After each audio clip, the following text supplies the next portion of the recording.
They seem to be in full-scale retreat from spending cuts and are talking about raising people's taxes again. And I have only one thing to say to the tax increasers. Go ahead, make my day. If we lose freedom here, there's no place to escape to. This is the last stand on earth. Those who would trade our freedom for security have embarked on this downward course. Whether we believe in our capacity for self-government or whether we abandon the American Revolution and confess that a little intellectual elite in a far distant capital can plan our lives for us better than we can plan them ourselves. Conduit News Radio with Paul Harrell is on now. Welcome, ladies and gentlemen. Thanks so much for being with us today. My name is Paul. You found the intersection of conservative ideas and reality. We're building a liberty machine. We want to not just talk about the concepts of limited government, lower taxes, less regulation. We actually want to see those things become a reality. You know, something struck me when I was just listening to the intro. You listen to the intro 1,000 times, but those who've traded our liberty for security have embarked on this downward course, is what it says. Those who've traded our liberty for our security have embarked on this downward course. Has anybody ever seen those little, those towers that police use to like monitor citizens? It's like a presence that can, I've seen them. First one I ever saw was in Memphis, Tennessee, right outside the old Pyramid, which is now the Bass Pro Shop, which is, by the way, if you've never been to the Bass Pro Shop in Memphis, it's like, so much fun. So much fun. I got lost in the barbecue smokers there, and I was just like $5,000 for a smoker. But I mean, if you look at it, you can understand why they're selling them for that much. Some of them, man, it's so much fun. Anyway, so crime is actually so bad. These sky cams is what they're being called, I believe. Sky cams. They're considering. And matter of fact, there's an editorial in the Jonesboro Sun today. Where they're talking about putting in, Big Brother may be here, but maybe we need it because crime's so bad. And I just thought to myself, people want to trade liberty for security. That's the thing, man. Like, our founding fathers did the complete opposite of that, by the way. They traded security for liberty. I mean, they had the most powerful military force in the world that was protecting them from from other foreigners, from other foreign invasions. But the problem was that the Redcoats there, Great Britain, that the biggest military force in the world at the time, the most advanced, the best when it came to military tactics, they were oppressing the people that they were governing. And so then our founding fathers said, hey, you know what, we'll just we'll trade our security for liberty. And you know what, we'd rather, we might end up dead, but okay, so be it. To die's the gain. And we'll just move on. We'll pledge to each other our lives, our fortunes, our sacred honor. But I mean, I get it. I get it. There are places now, with when you start thinking of, crime or bullets flying and that sort of thing, the accidents that can happen, it's getting to the point where if your wife is going to be driving around town, don't go down this road. You take the long way around from now on. Telephone number 870-275-9799. I do not pretend that it is not a complex issue. 870-275-9799 is the telephone number if you would like to contribute to the program this morning. We've got a great show coming up. We're going to be talking a little bit about this impeachment inquiry moving forward. Will they vote? How many Democrats are going to vote today for this formal open impeachment inquiry where they, have set up the rules where they're not giving the President of the United States any of the protections or any of the due process rights that they gave to Clinton or they gave to Nixon? How many Democrats will not vote for this who are vulnerable back home in their districts? That will be very interesting to see. We're going to be talking with Dan Wass about that coming up. Dan Wass, obviously a huge nationally recognized Second Amendment advocate and author, but we'll be checking back in with him. It's been a while since we've had Dan on. Coming up at 7:33, we're going to once again have the coordinator of the Northeast Arkansas Tea Party, Iris Stevens, will be back with us. Going to give us a little bit of an update after the fallout. After the fallout in really the media's mischaracterization of the positions of some in the Northeast Arkansas Tea Party when it came to not wanting taxpayer dollars to be used to bus students to the public library during school hours, minors to the public library to hear a transgender author.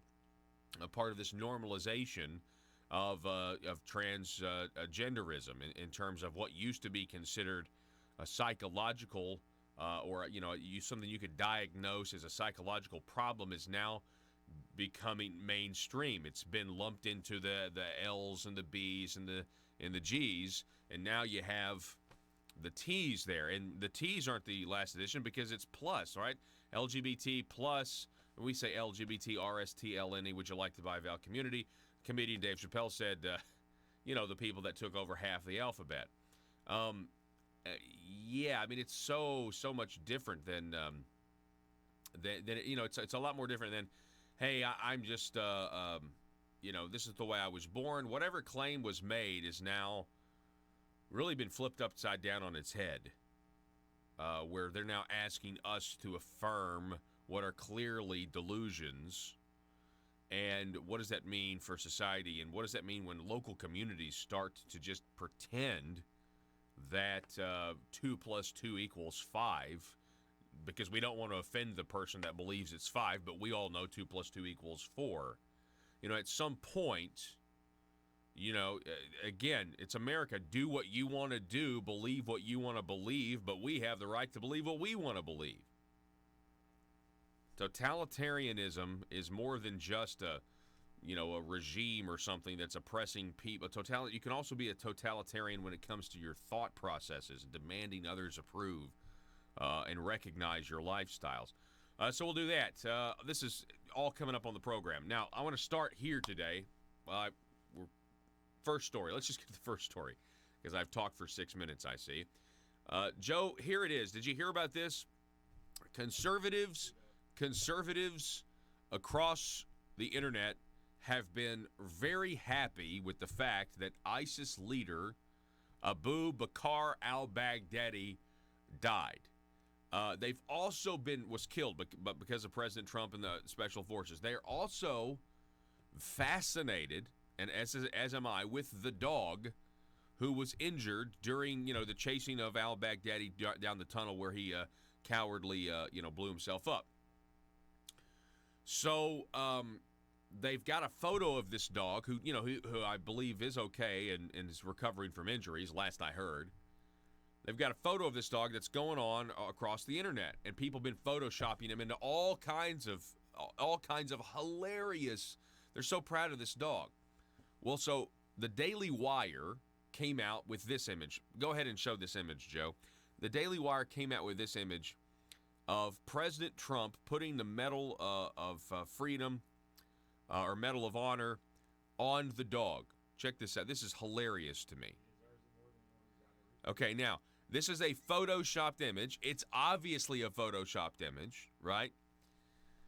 So, this is interesting. The president decided to retweet this image.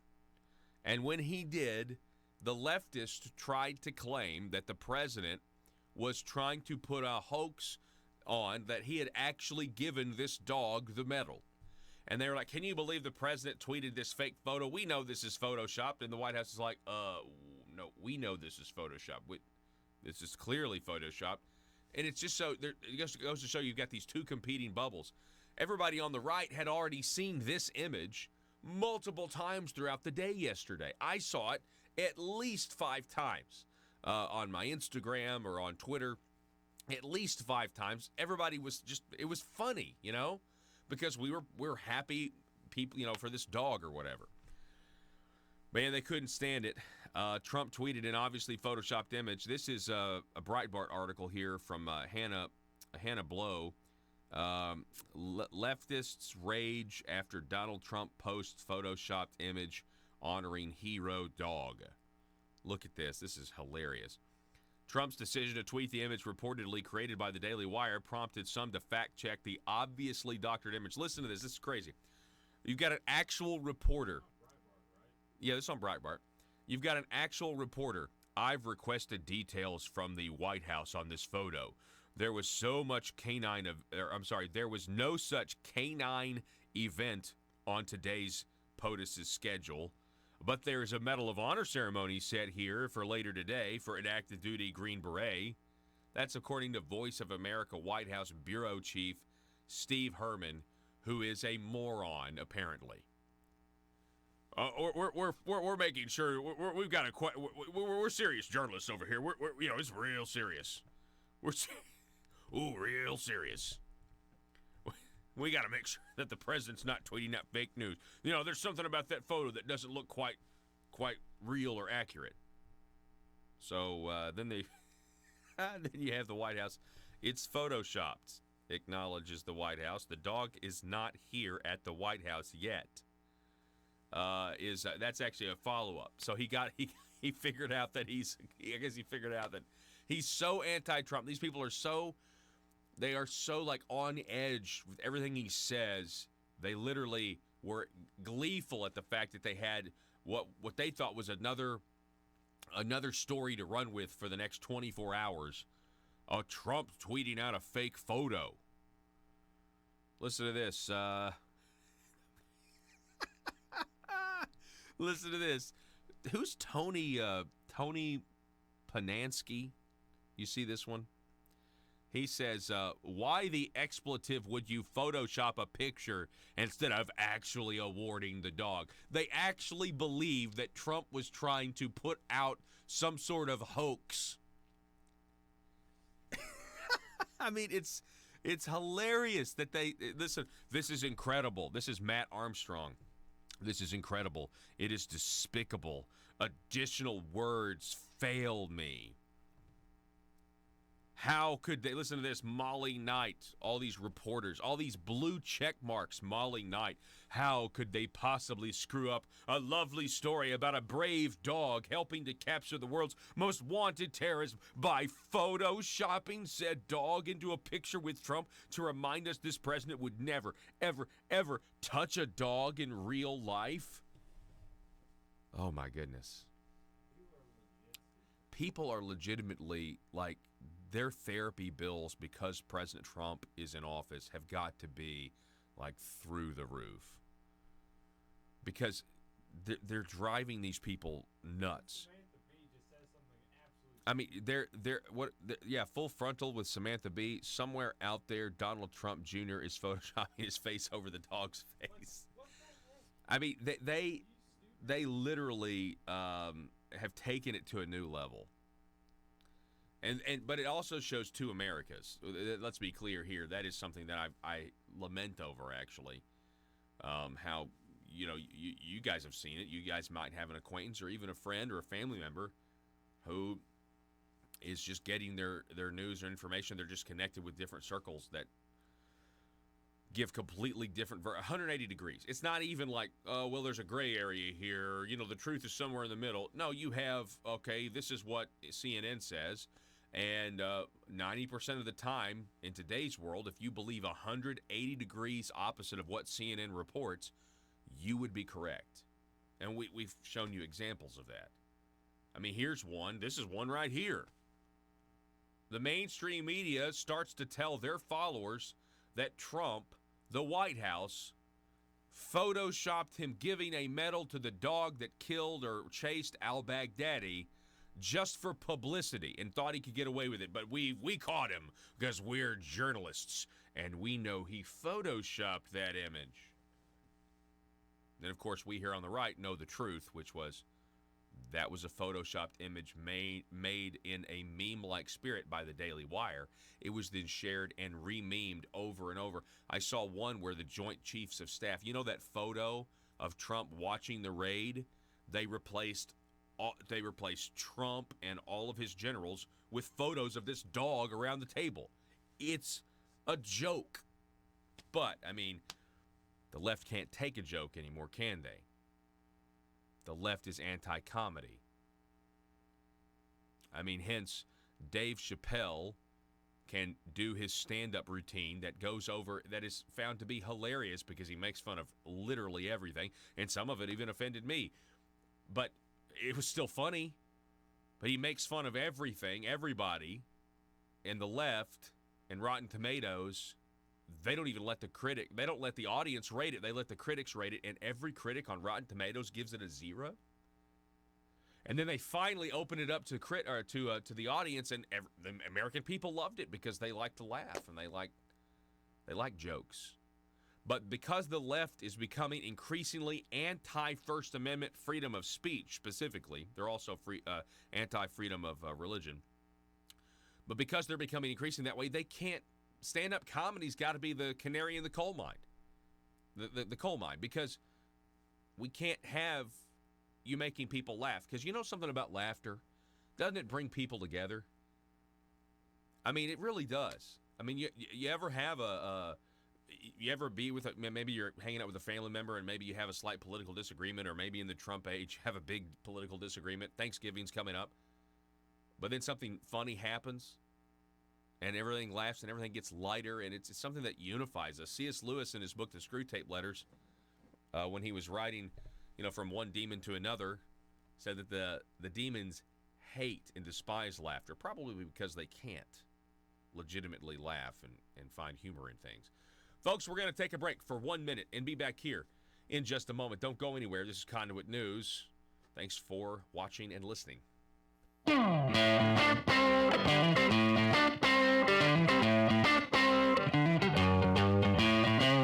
Folks, as a taxpayer or business owner, I know the government rarely gives the people a break.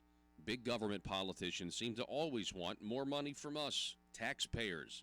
So if you want to support the work we're doing right here at Conduit News, bringing you the truth, then why not consider giving less money to the government that never stops overspending and overtaxing us by giving a tax-deductible donation to Conduit for Commerce, the premier organization in Arkansas that never stops promoting small business and limited government. Just go to conduitforcommerce.org and click on Support Our Cause. From there, you can decide if you want to donate monthly or one time. Give the government that's using your tax dollars to grow and grow less, and give the people fighting for your values more. Conduitforcommerce.org. This is a message that's going to carry in Michigan, Ohio, and Florida, and those states that we need to carry. The American people deserve to know.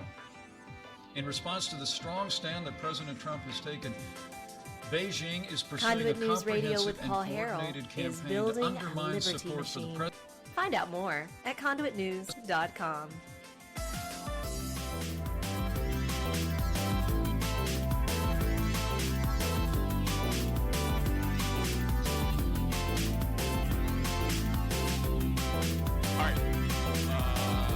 We're going to get to some of these Arkansas headlines in a little bit, but I want to go over a few of them.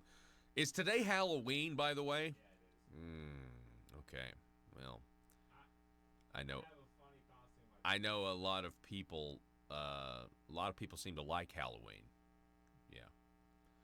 I think it's cool. I mean, if you're a kid, and you dress up and you get a bunch of candy, I mean, there's that incentive is I totally get that incentive. That's great.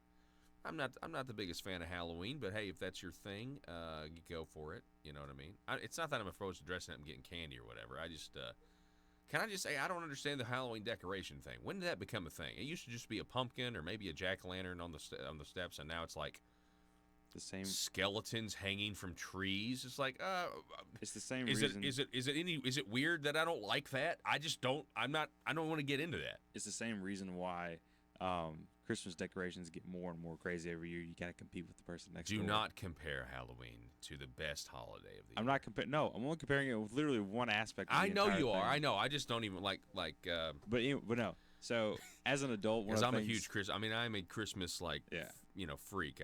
I love Christmas. But. As an adult, I've come to realize that if I was to wear a costume now, I wear costumes that are funny.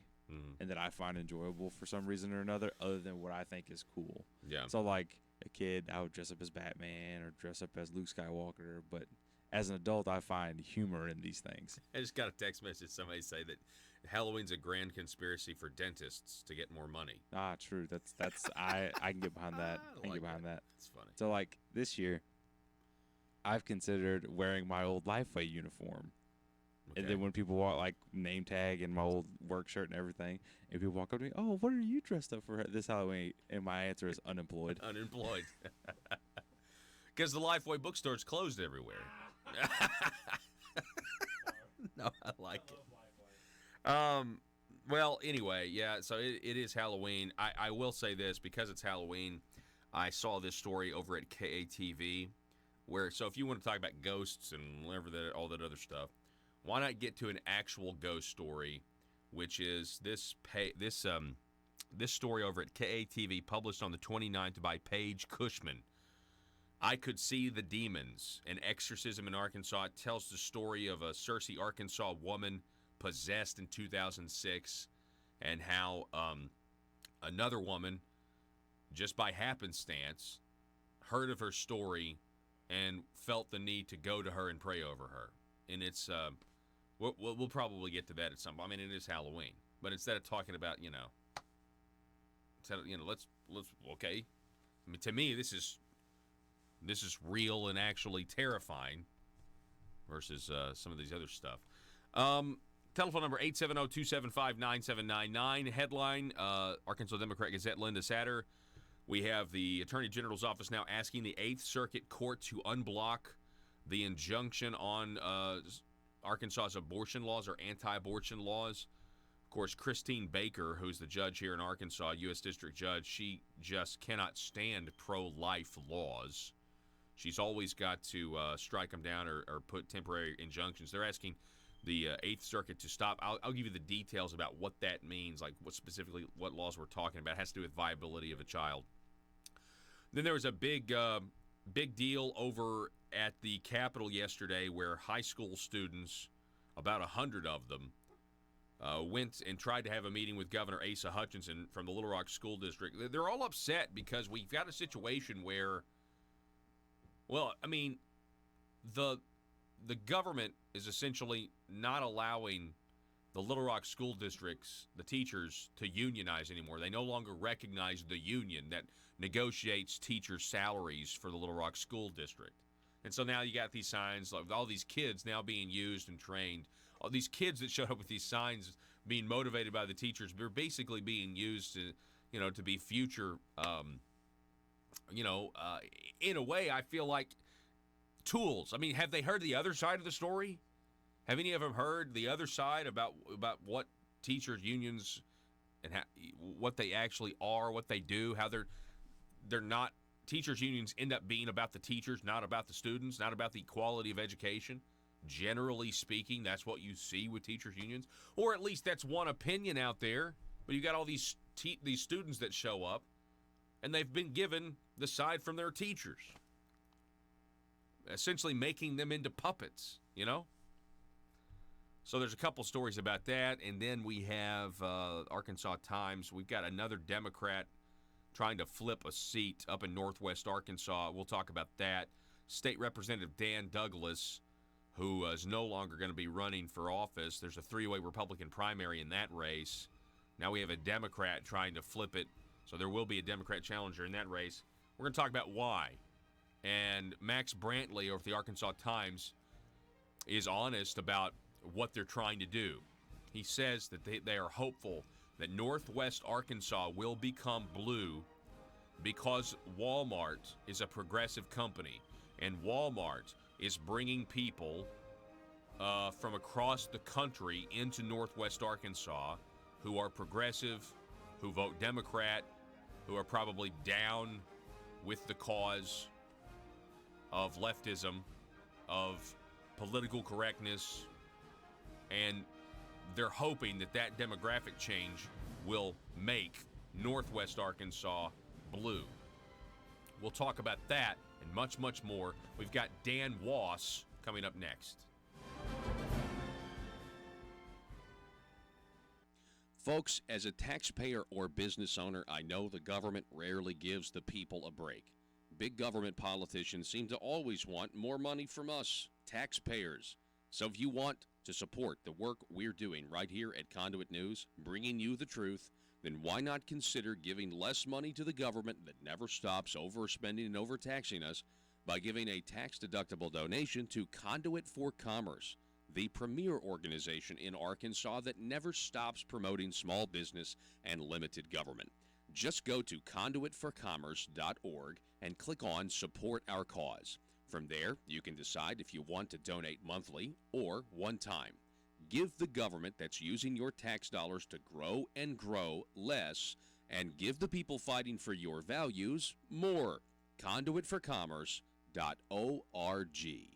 As we speak, Beijing is employing a whole-of-government approach, using political, economic, and military tools as well as propaganda to advance its influence and benefit its interests in the United States. And I have wanted to welcome back to Arkansas Chairman Chu. Please give Chairman Chu a round of applause.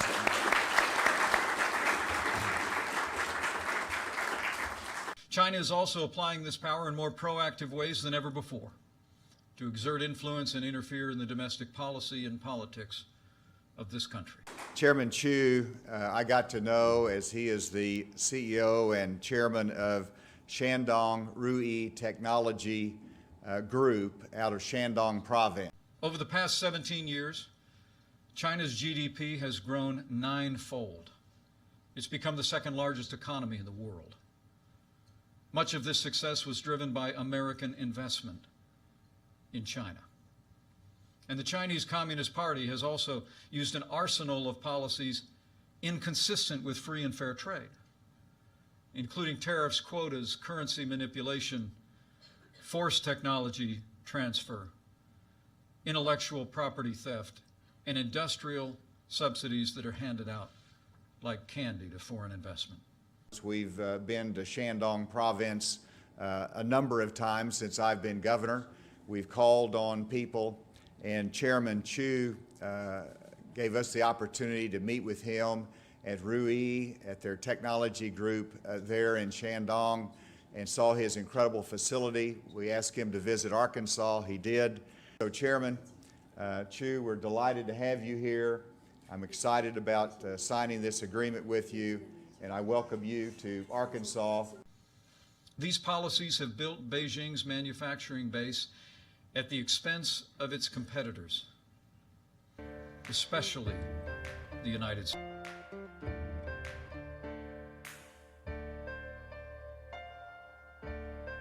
Bringing you your daily dose of truth. It's Conduit News Radio with Paul Harrell.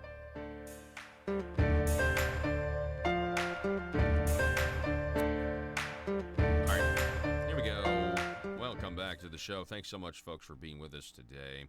Let's see here. We got a lot of this news today. What's going on with impeachment? We're going to apparently have some sort of, the Democrats with their sham impeachment, going to have some sort of vote on this today.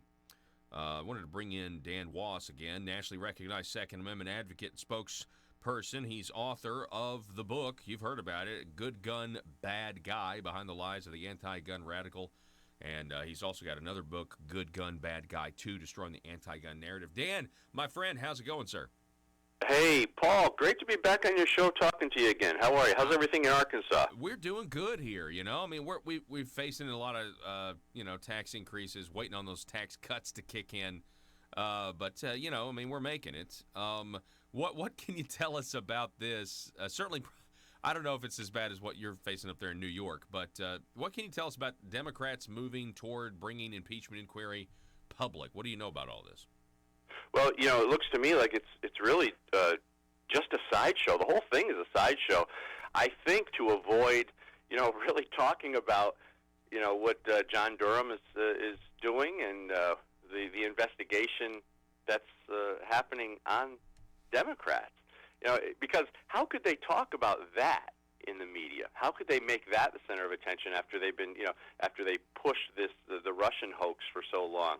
And also they have so many skeletons in their closet. You're talking about skeletons hanging in the front yards. They have a lot of skeletons in their closet. I mean, what happened to Epstein? Why don't we have any investigation on that? What happened to those cameras? And there's so much stuff going on the Democratic side. I think this is really, and kudos to them. It's a good distraction tactic. I mean, it really is. That's what this whole thing has been forever. And here's the thing. I mean, I think they are really concerned about not only John Durham and Bill Barr, but the fact that those intelligence agencies across the sea, across the Atlantic, Italy, for example, they went to Italy. That kind of seems to be where all of this started when they went to Italy back at the end of September. I think the Democrats became very concerned because they know that they've got the goods on what happened. It really, at this point, is just how do you reveal it to the American people? I mean, we know the news media is not going to be honest about it. So, I mean, what do you do? I mean, we know that there was a massive amount of corruption. We know that the Trump campaign was spied on. We know that Mueller didn't find anything, and they said he would forever. And so it's, we've got now the CIA looking like they're trying to finish what the FBI couldn't do to Trump.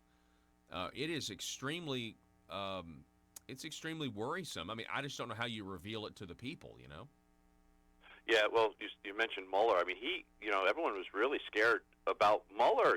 They made Mueller out to be this huge Democrat, weapon. And boy, when you saw him answering questions, he was just weak and ineffective and pathetic. I thought watching him. So, it just goes to show you that the Democrats really don't have anything, and the media's been in their back pocket the whole time. How do they turn this around? They can't defeat Trump. They know he's going to win in 2020.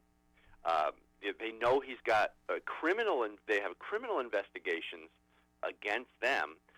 This is really just, I believe it's propaganda. I think it's just really a distraction. And it's kind of fun if you can look at it from that perspective and through that lens. It's kind of fun to watch them scramble like this and try to create this Ukrainian scandal out of thin air. Yeah, and it looks like everything they accused the Trump and Republicans of doing in Russia that wound out not to be true, the Democrats were actually doing in Ukraine. And let me ask you this: we're talking with Dan Wass, again, author of Good Gun, Bad Guy. You're up in New York. Now, I know you're not in the what I would consider the bad parts of New York, but seriously, they're two Americas. I mean, you can talk with people and you immediately know where they're getting their news from. And I was just telling folks, it looks like to me, most of the time, 90% of the time, if you hear it on CNN, you can believe the complete opposite of what they're telling you, and you're correct. That's a dangerous place to be, because if the person in power, let's say on the right, let's say it is Trump, if he actually were to do something that was bad, that was illegal, like they always claim, now I'm not going to believe him at all. Yeah, well, liberals and conservatives used to be able to live together and get along, but there's been such a divide, and I think it's because the media has managed to define the two ideologies. They've really managed to bring it out to the public and define it with clarity. In other words, liberals really want that socialist. They want that government control. They want that controlled environment, because I believe that they feel safe in that environment. I believe, and the reason they do, I think, is because it takes all responsibility out.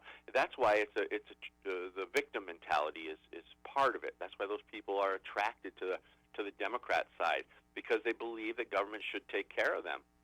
On the other side of the spectrum, though, on the political spectrum, you have conservatives who really are realizing now how important it is to fight for our freedom and what our founding fathers fought for in the beginning. I want to be free. This is why I'm in this country. This is what I believe in. I support the Constitution, the Bill of Rights, and I'll do what I want when I want, and I will take full responsibility for my failures, but I also expect to reap the rewards of my successes. Two completely different ideologies, and I think the media has been successful in making it crystal clear, in defining and characterizing those stark differences. We can't seem to live together now because of those differences, and that's the thing that's going to have to change. Whether we start to accept each other a little bit more and understand and not infringe on each other's, rights and all live harmoniously, or whether it comes down to some type of civil war. And I hope that never happens. But something has to happen at this point. Yeah, no, I completely agree with you there about we hope that never happens. But there are people who have speculated that this seems to be where the divisions are heading. You're not the only one to speculate that. I don't know. I mean, I don't know where we go from here on that point, because let's just get back to, you mentioned Durham at the very beginning. Okay, let's say Durham, and let's say Barr, and let's say Huber. I mean, if they actually bring and indict Andrew McCabe, which according to one report I saw, they offered Andrew McCabe a plea deal. He didn't take it, so Durham impaneled a grand jury. If they actually perp walk James Comey, if they get Brennan, they get Clapper, they get these guys who have committed what I believe are it's very clear what they've done. The media is going to say that President Trump is, we're basically a banana republic. President Trump's a dictator. And just like he investigated, Joe Biden, or asked the Ukraine to investigate Joe Biden or whatever, even though there wasn't a quid pro quo, that they're just, that's what they're going to tell everybody. And I just think it will certainly further and widen that divide of people who think that we've been taken over or something, Yeah, no, you're right, but they do it in a heartbeat. Correct. That's the ironic piece of the whole. They would do it, and they're doing it right now by trying to impeach our president. I guess the good news is, we may have family members who are, family members or friends who are more of the liberal progressive, mindset, and we do understand. We get along. We still, care for them, and so I don't know that it's all as bad as the media makes it. So that's a big piece. The media is going to play a huge role in this thing. And if the media could just tweak their intent, their process, their propaganda, if they could just tweak it just a little bit to not be so far left, I think it would start to bring people together. But obviously, they don't want to do that right now, and we have to ask ourselves, well, why? Do they really want it to fall apart? Yeah, I think they've got a lot to lose. I mean, I think the media itself has a lot of secrets that we don't know about, just in terms of them being connected with maybe even a lot of the stuff that we're going to find out that's been going on as well. And so I think there's a lot of personal protection going on with them. But to your point, yeah, I mean, where I live here in Arkansas, I know there are people that disagree with my political philosophy, but I'm still able to interact with them in public and open the door for this person or be polite to that person. And honestly, here's the other thing that I think we're missing here. I think the president's popularity is so high. I mean, I think we're possibly looking at a landslide, which would really blow up the narrative we were just talking about, how divided we are. I mean, I know we are in certain circumstances, but maybe that is, though. Maybe, it's all just like they were saying Hillary Clinton can't lose. Maybe we're actually a lot more unified than we even know. Well, that's a good, I mean, you're saying, I think what you're saying is that, there's a lot of maybe even Democrats that'll start voting for Trump, people who we wouldn't think, would be voting for him. I guess on one hand, it's a nice thought to believe, and I believe it may be true, but do we want to get overconfident, too? And that could hurt us at the polls. People may think that we got it in a landslide and it's not going to be a problem, and they don't go out to vote. That scares me. Yeah. That's true. That's true. I will say the Trump campaign is doing something that is so underreported at all of these rallies. The people coming in, they're getting their information, and then they're running them through voter registration, and they're finding out, 20, 30% of the people attending Trump rallies are registered Democrats. So, wow. That's very underreported statistic, but that's and I think again that's what's fueling their trying to remove him because they can't beat him. I want to remind everybody, Dan, about your book, okay? And we've talked about it several times, but folks, if you've never had a chance to check it out, The Lies of the Anti-Gun Radical. I mean, and that's really what this are. I saw Dan it was one of those. It was a meme or whatever, and it said that we need to start using our own language. So when they say gun lobby, when the left said the gun lobby, we need to say the civil rights lobby. It's because the gun lobby is essentially a civil rights advocacy group, aren't they? Oh yeah, definitely. And sometimes people will use the term anti-gun. I use that term a lot. The anti-gunners I talk about. Really, they're anti-rights, and that's something that another way we could also kind of shift the perception a little bit to more of a truthful thing, because really anybody who's anti-gun, they might be fearful, they might be scared of guns, they might be hateful and angry toward gun owners, but really what they're doing is they're trying to shut down the rights of their fellow Americans. So terminology is important. The left knows how to use it fantastic, and they are just really great at it. They'll use the terms like weapons of war and assault weapon and as I say, the big daddy of them all, gun violence, which doesn't exist, by the way. It's human violence we need to talk about. But they'll use those terms to shape the narrative and to change the perception and the way people think about guns in our country, and it's very deceitful. So changing the narrative, using terms that are more appropriate is a good start. Mm-hmm. Yeah, to your point, I saw a meme, and I guess modern gun deer season is going to open up not this weekend, but next weekend, I believe. And that means in Arkansas, on that Saturday morning, I think there's somewhere between 200,000 people, or maybe even more than that are going to be in trees with high-powered rifles and know how to use them. And there's not any big deal. There's no incidents. I mean, sometimes, there may be an accident happen here or there. There's actually a guy in Arkansas, unfortunately, that got gored by a deer and died recently.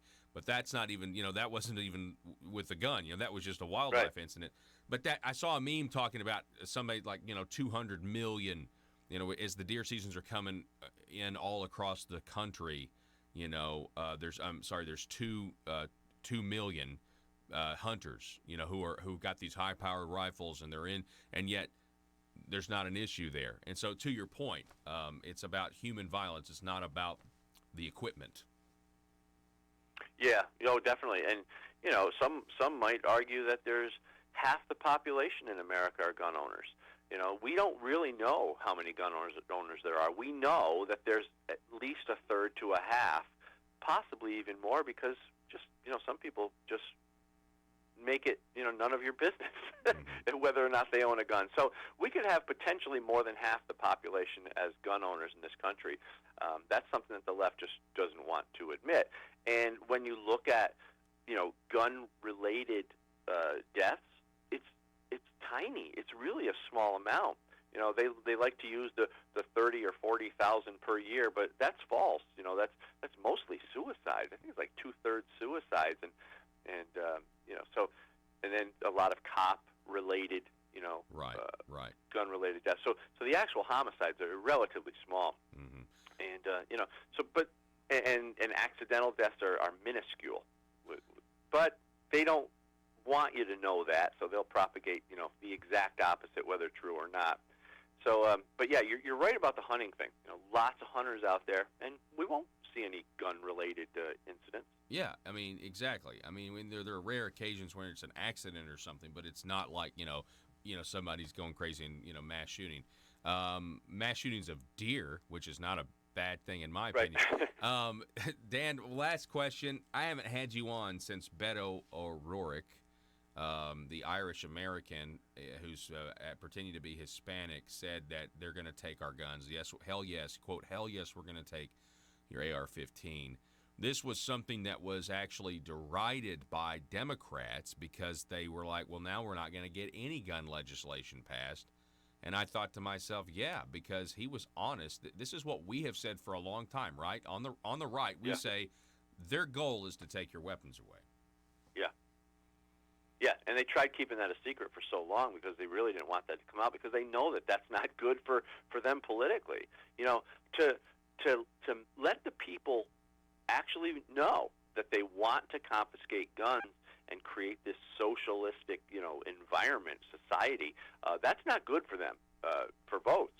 So Beto comes out, and he actually says it, and they're probably, telling him, hey, shut up, what the hell are you doing? Well, Beto is an idiot. I really think he's a clown. He doesn't belong there. But the ideals, the thought process that he has, that runs through the Democratic Party. And so we don't necessarily need to be, concerned about Beto, but we do need to be concerned about that ideology and that thought process. Absolutely.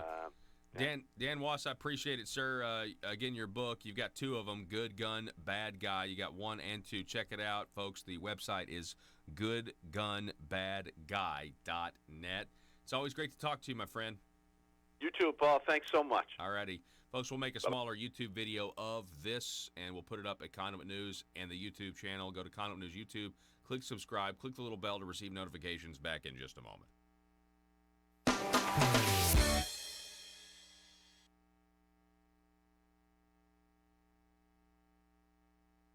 Folks, as a taxpayer or business owner, I know the government rarely gives the people a break. Big government politicians seem to always want more money from us, taxpayers. So if you want to support the work we're doing right here at Conduit News, bringing you the truth, then why not consider giving less money to the government that never stops overspending and overtaxing us by giving a tax-deductible donation to Conduit for Commerce, the premier organization in Arkansas that never stops promoting small business and limited government. Just go to conduitforcommerce.org and click on Support Our Cause. From there, you can decide if you want to donate monthly or one time. Give the government that's using your tax dollars to grow and grow less, and give the people fighting for your values more. Conduitforcommerce.org. States of America. And I wanted to recognize Chairman Lee to my right, who is the founder of Sun Paper of Shandong Province in China. I also want to recognize Secretary Ma of Shandong Province.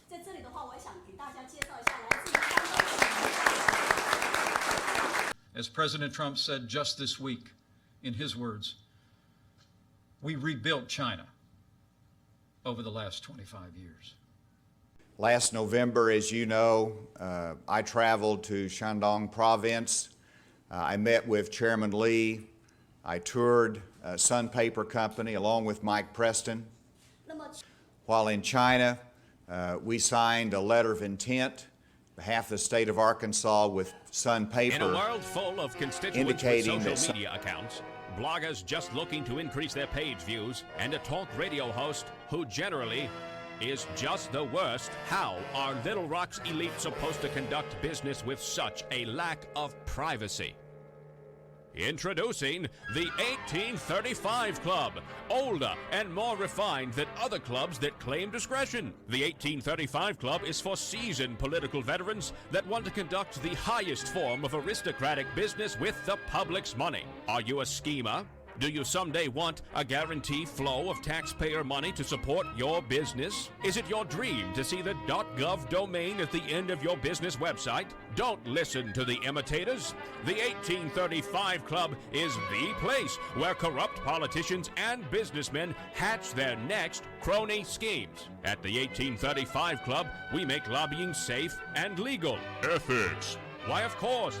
All business is done in an ethical manner. Just look for the sign above the door that reads, loophole. Are you tired of the Capitol Police restricting your access to the roof after a perfectly good night of drinking? The 1835 Club has libations and a perfectly good roof. Other crony clubs that promise discretion try to lure you in by advertising bars made out of aeroplanes. Well, at the 1835 Club, instead of an airplane fuselage, we've got a space shuttle. No, not a bar. We've got an actual space shuttle that makes a daily run to the moon so members of the 1835 Club can have some real privacy away from the bloggers and taxpayers. Are you an Arkansas aristocrat?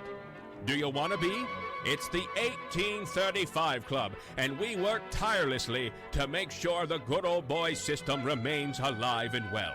Join today. Disclaimer. The 1835 Club reserves the right to deny membership to anyone who has principles. Any talk of the Declaration of Independence or the Constitution must be done in jest or, at the very least, with a condescending tone. And finally, the 1835 Club will be given a 25% commission of any agreements made between politicians and the business community. PHP Parody.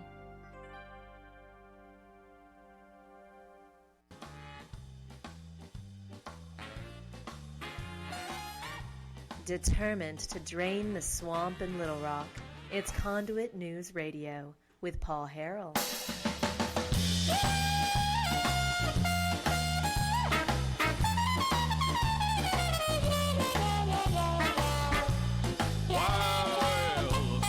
While you were sleeping, while you were sleeping, while you thought everything was fine, while you were going to work, you go home, go to bed, you wake up, you get the kids to school, you go to work, you get the kids to school, you go to sleep, whatever, you go on vacation. While this was all going on, it's important to remember that the Arkansas General Assembly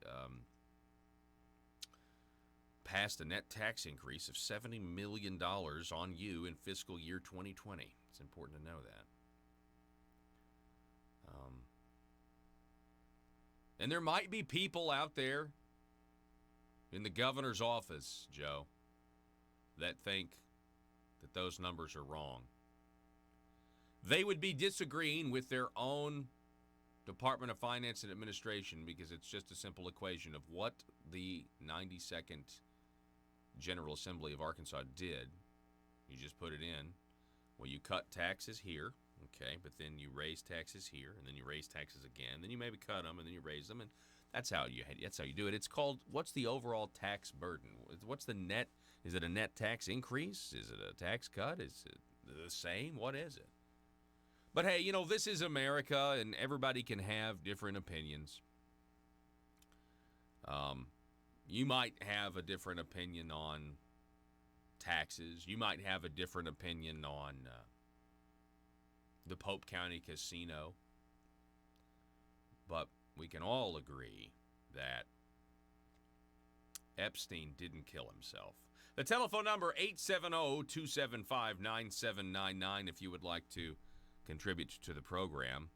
I see that Conduit for Action, I've got a new piece up here. The legislators who kept voting to raise your taxes.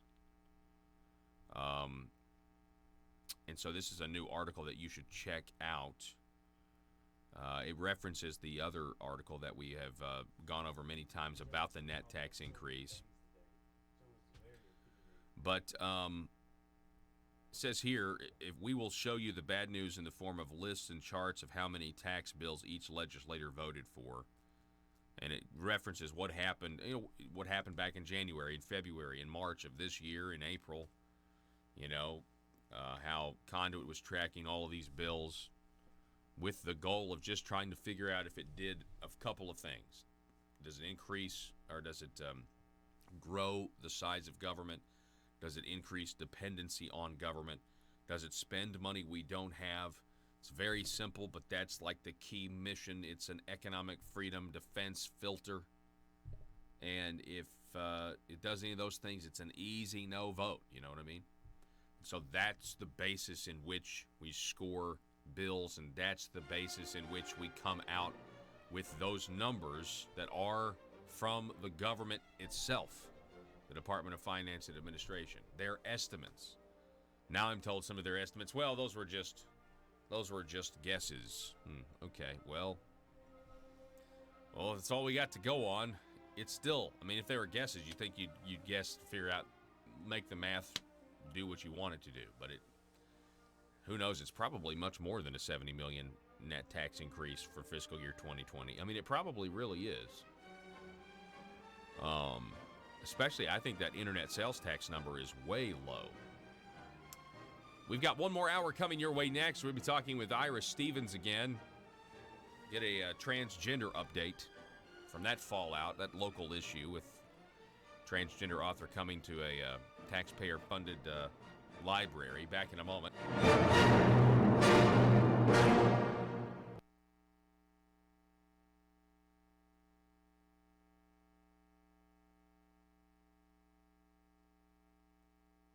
Folks, as a taxpayer or business owner, I know the government rarely gives the people a break.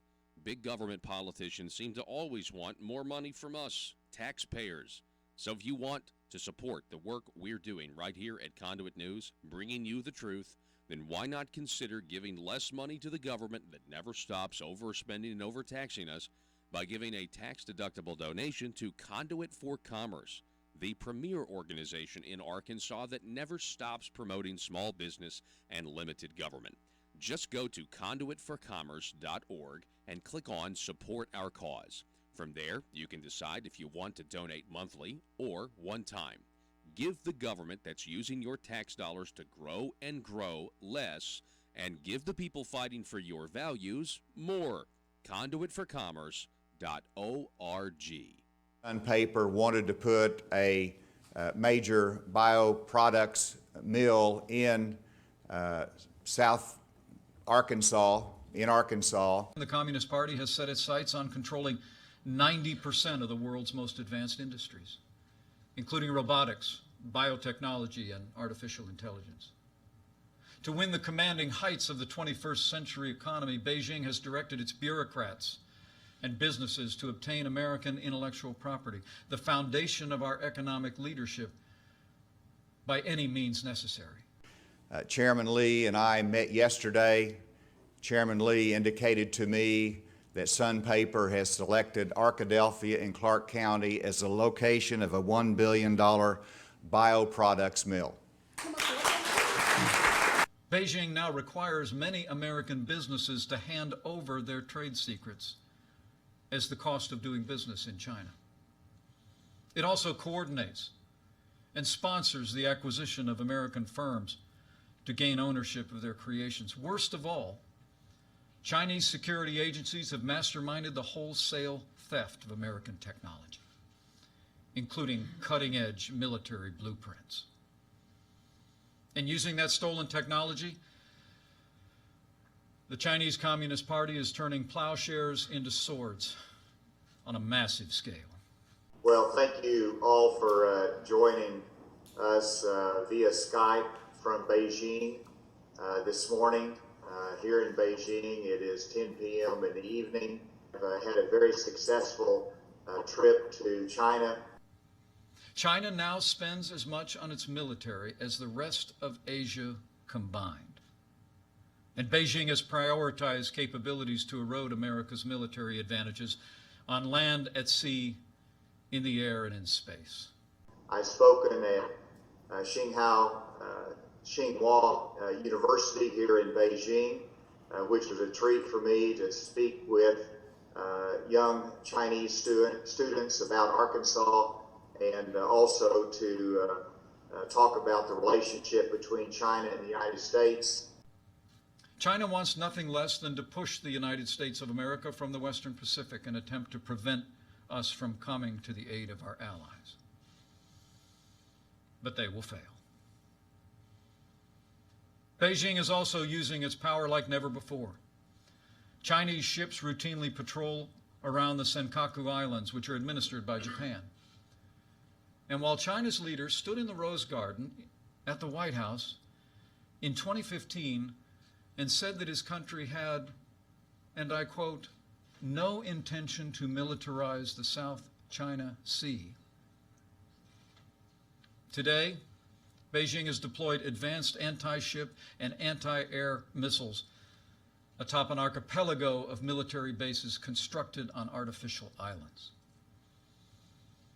China's aggression was on display this week when a Chinese naval vessel came within 45 yards of the USS Decatur as it conducted freedom of navigation operations in the South China Sea, forcing our ship to quickly maneuver to avoid collision. Despite such reckless harassment, the United States Navy will continue to fly, sail, and operate wherever international law allows and our national interests demand. We will not be intimidated, and we will not stand down. And we'll be calling on multiple prospects in China, as well as continuing our relationship with Sun Paper in Shandong province. In recent years, China has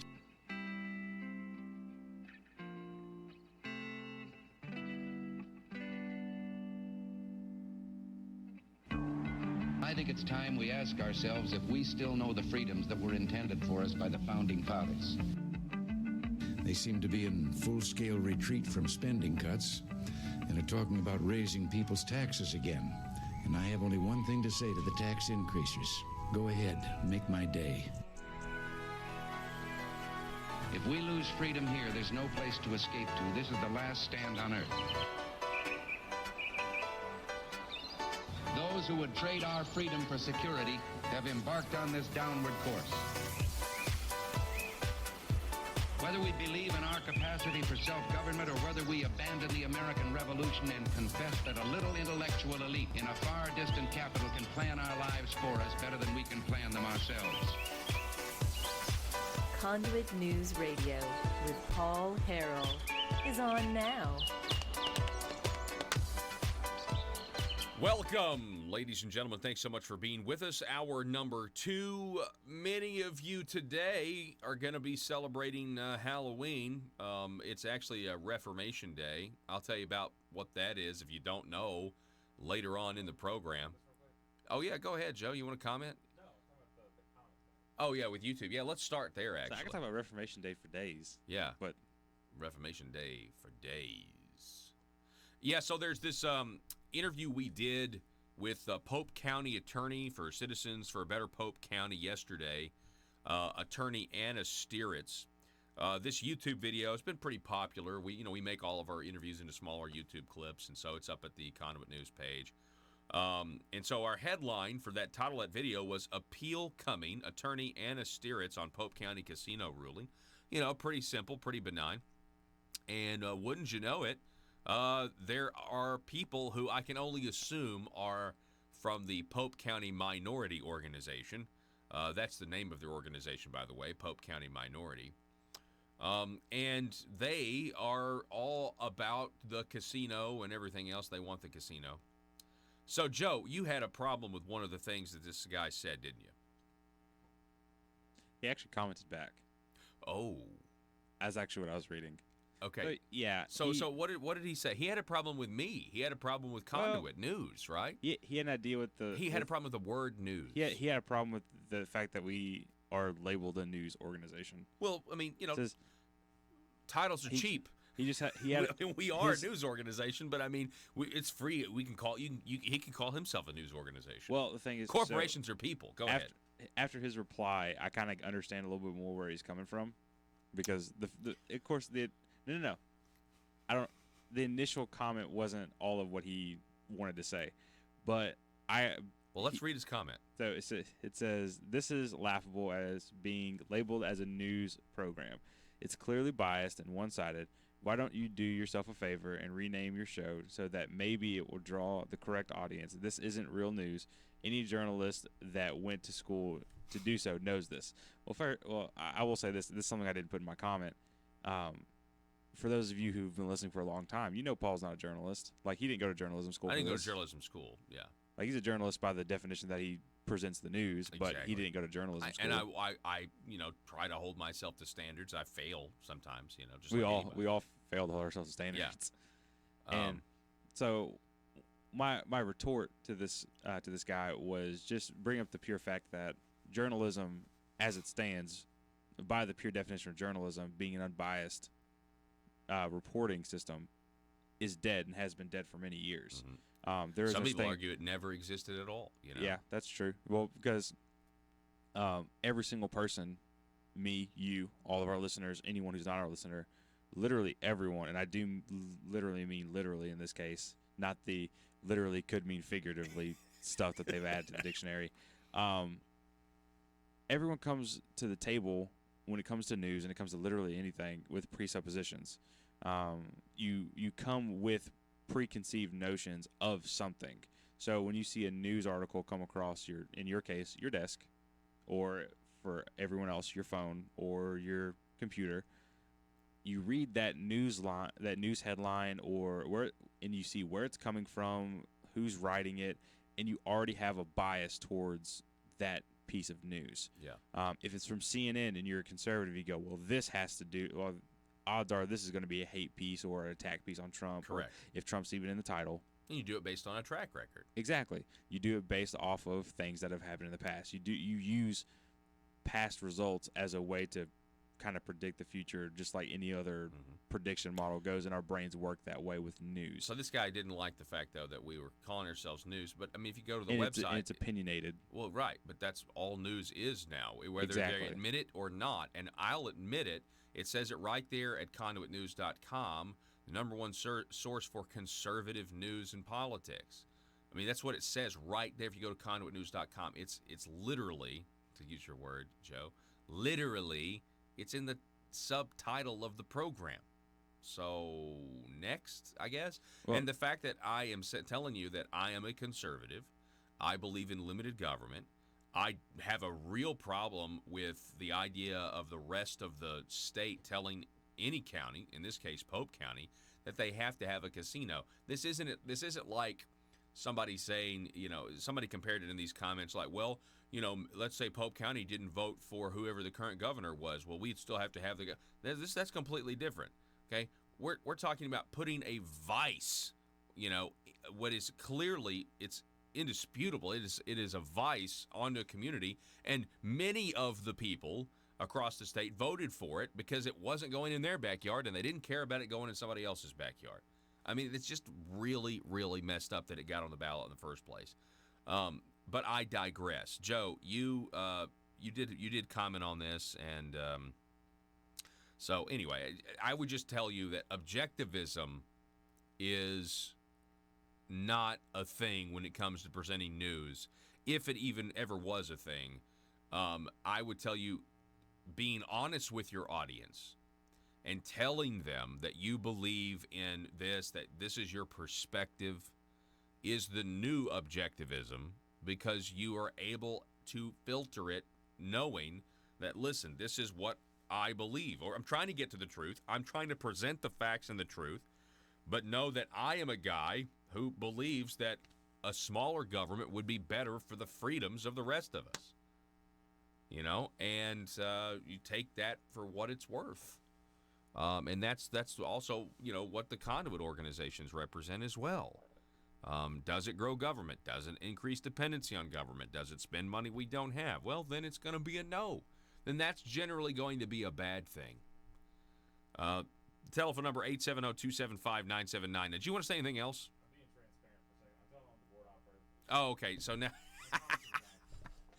Joe is commenting back on this piece now, saying that he's got to confess that he works for the program. Well, I have to be a little transparent what I'm going to say. Yeah. Okay. All right. Okay. Well, good.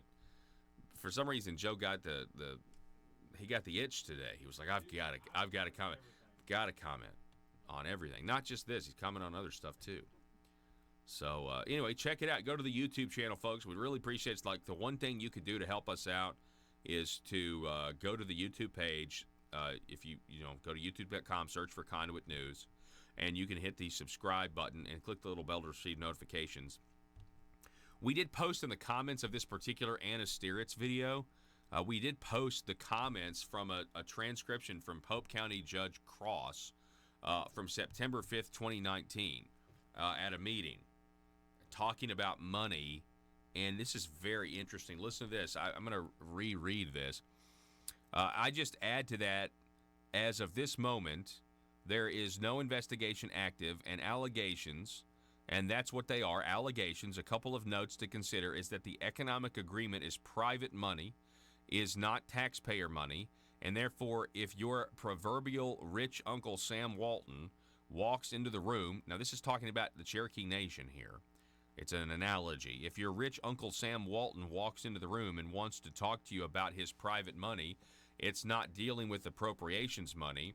It's not dealing with anything within the purview of this court, and it's a private donation. It just happens to be a private $38 million donation, but it's private funds, lacking any need for any public entity to review it, because it's private money, not taxpayer money, not money to be appropriated, not money in the hands of this body, not money controlled by this body. So that would be my response to such allegations. what are the allegations? Of meeting in private.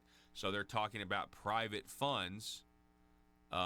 So because the quorum court members are meeting in private, talking about private funds, then it doesn't matter. Even though those private funds are directly related to Amendment 100, which gives the county legislative authority to approve or reject whether or not you're going to get a casino.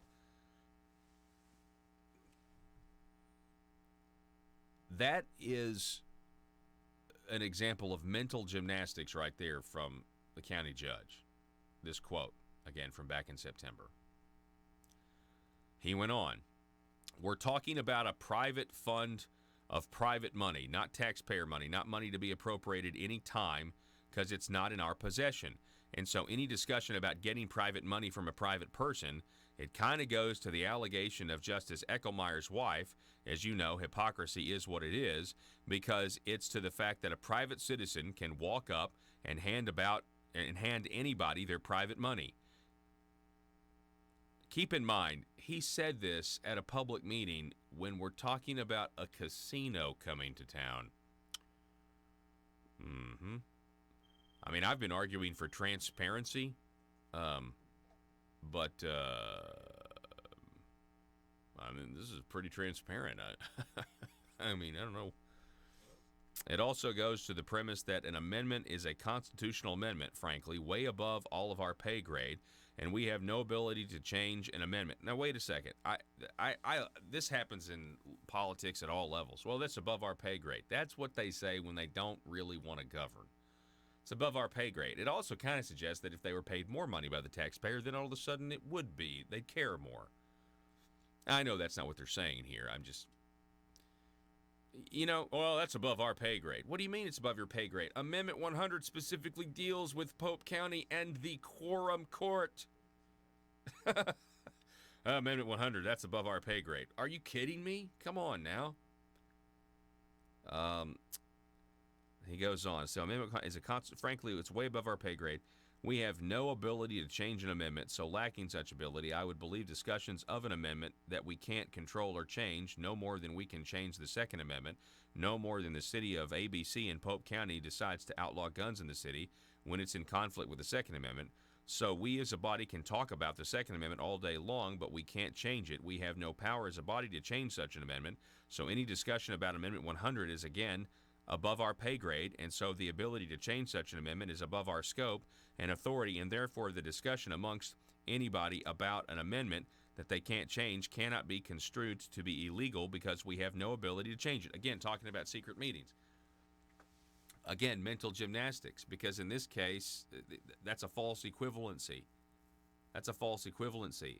It would only be true if the Second Amendment gave counties the ability to approve or deny whether or not you're going to have guns in your county.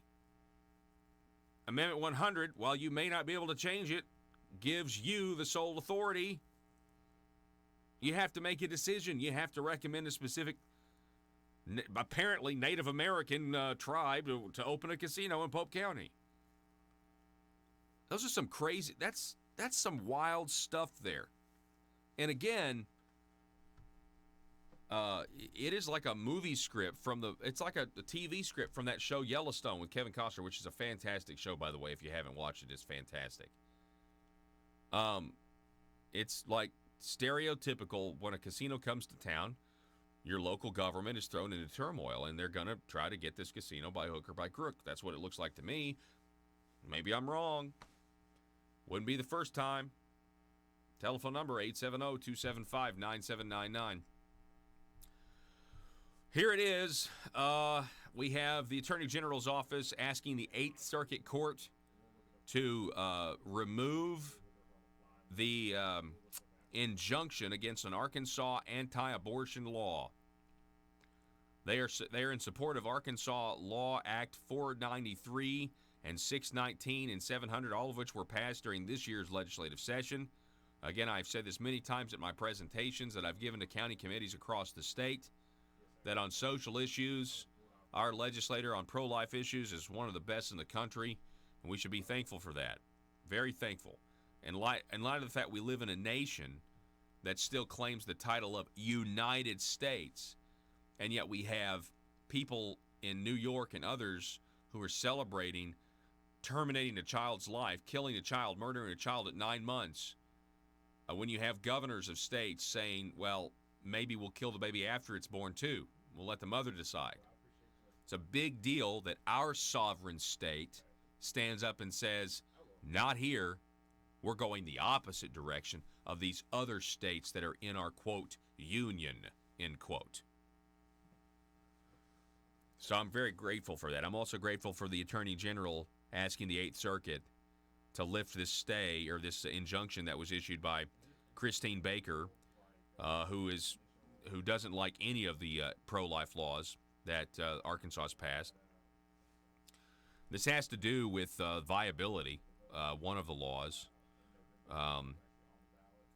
The law which states, which the state calls common sense abortion regulations, bans abortions after 18 weeks of pregnancy, except in medical emergency or in case of rape or incest, prohibits abortions based solely on the likelihood of fetal Down syndrome, meaning, oh, I've got Down syndrome, baby, then we're going to go ahead and embrace eugenics or some sort of Spartan-like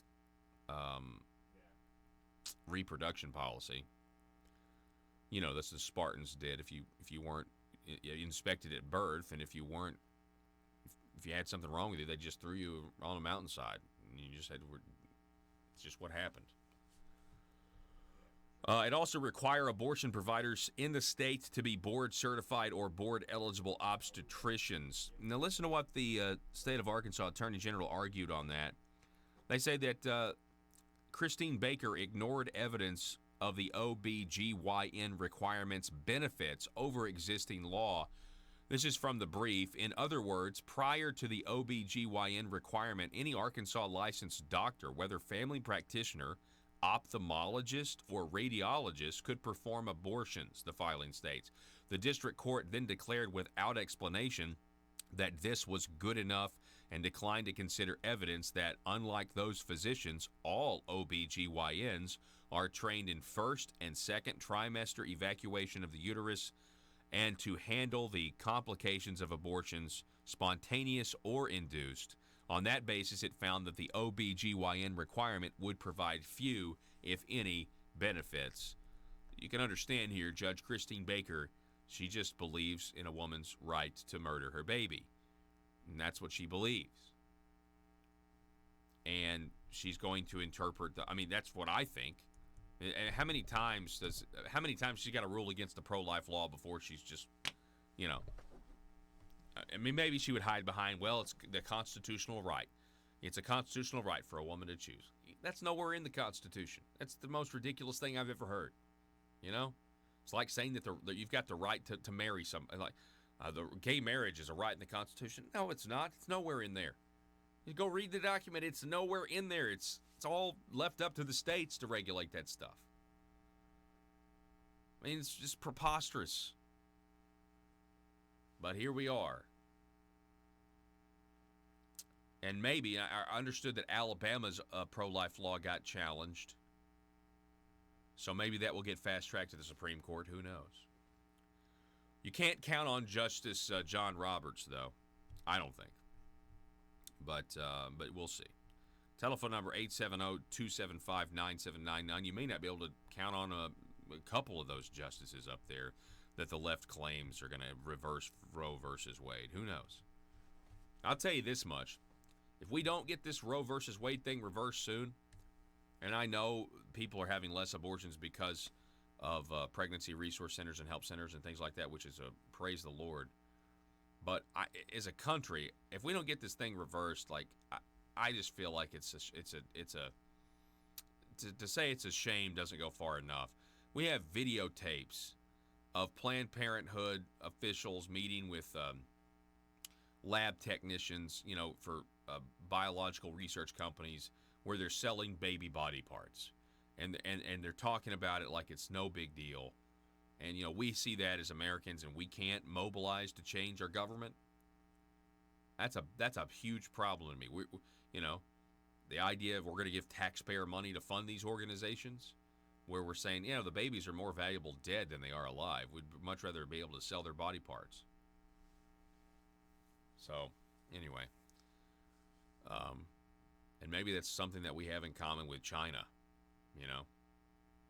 which is another just tragedy, quite frankly. We're going to be back here. Coming up at the bottom of this hour, we're going to be talking with Iris Stevens. Don't go anywhere. Back in 1 minute. Folks, as a taxpayer or business owner, I know the government rarely gives the people a break. Big government politicians seem to always want more money from us, taxpayers. So if you want to support the work we're doing right here at Conduit News, bringing you the truth, then why not consider giving less money to the government that never stops overspending and overtaxing us by giving a tax-deductible donation to Conduit for Commerce, the premier organization in Arkansas that never stops promoting small business and limited government. Just go to conduitforcommerce.org and click on Support Our Cause. From there, you can decide if you want to donate monthly or one time. Give the government that's using your tax dollars to grow and grow less, and give the people fighting for your values more. Conduitforcommerce.org. Taken a sharp U-turn toward control and oppression of its own people. Today, China has built an unparalleled surveillance. Exposing the truth and everything the Marble Palace establishment keep trying to cover up. It's Conduit News Radio with Paul Harrell.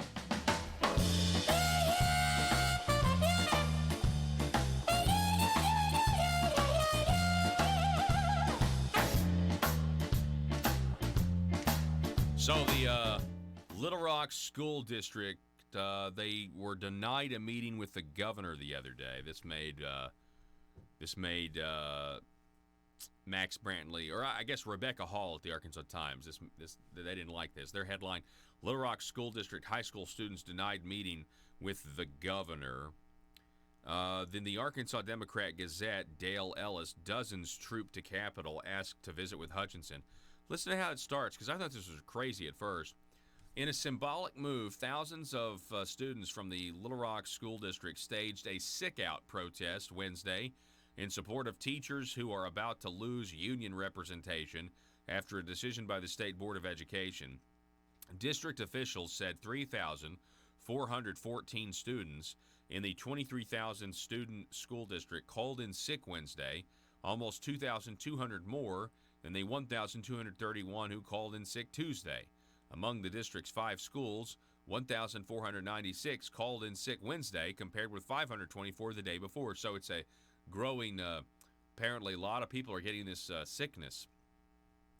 But out of all of those who skipped school, 100 of them, about 100 according to the Gazette, who called in sick went to the state capitol in an effort to talk to Governor Hutchinson and voice their displeasure with the way the state has dealt with the district since taking it over and disbanding its school board January 2015. So you have these kids who show up, and they've heard nothing but the teachers' talking points about unionization and everything else. And they want to meet with the governor. And the governor does not meet with them. They meet with the, apparently the receptionist, talked to them. The Arkansas Times goes into a little detail about that and how maybe the governor was going to meet with them, and but he didn't meet with them. And so, of course, the people on the left, I can't believe the governor didn't come out and meet. Well, I mean, I'm sure he's got a previous schedule. He didn't know a bunch of protesters were going to. First of all, if I was the governor and I met with these kids, I'd be like, I thought you guys were sick. You're clearly not sick. You need to be in school. You guys, get out of here. I mean, I'll meet with your teachers, but you know what I'm saying? Like, am I the only one that thinks that's ridiculous? You guys thousands of you called in sick. You're not sick. Now we have the teachers essentially encouraging truancy. I mean, honestly, I don't blame the governor for not meeting with him. Now, you could have met with them and gone out and just told them where their teachers' talking points were all wrong, I guess. Anyway, back in a minute. Folks, as a taxpayer or business owner, I know the government rarely gives the people a break. Big government politicians seem to always want more money from us, taxpayers. So if you want to support the work we're doing right here at Conduit News, bringing you the truth, then why not consider giving less money to the government that never stops overspending and overtaxing us by giving a tax-deductible donation to Conduit for Commerce, the premier organization in Arkansas that never stops promoting small business and limited government. Just go to conduitforcommerce.org and click on Support Our Cause. From there, you can decide if you want to donate monthly or one time. Give the government that's using your tax dollars to grow and grow less, and give the people fighting for your values more. Conduitforcommerce.org. Surveillance state, and it's growing more expansive and intrusive, often with the help of U.S. technology. And when it comes to religious freedom, a new wave of persecution is crashing down on Chinese Christians, Buddhists, and Muslims.